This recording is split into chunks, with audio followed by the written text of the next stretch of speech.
当你在凌晨3点下晃动挖矿时，你会听到空灵惊悚的声音。那么，你有没有想过，这个声音是从哪里发出来的呢？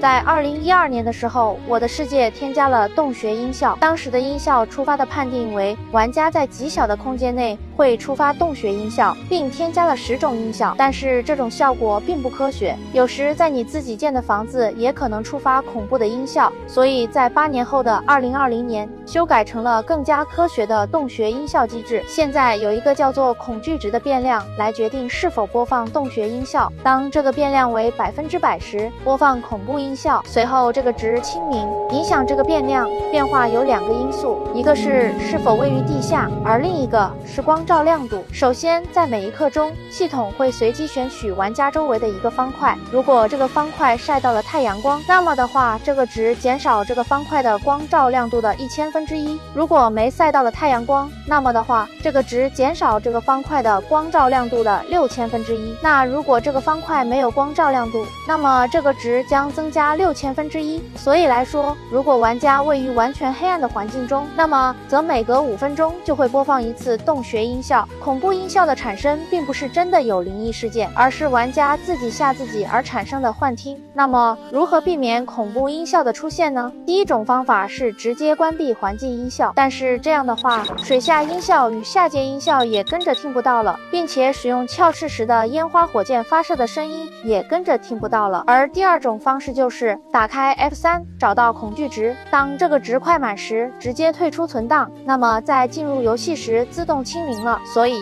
在下矿时遇到恐怖的音效，根本不用害怕，这就是洞穴音效。如果大家喜欢这个视频的话，不妨点赞和关注一下，我们下期再见。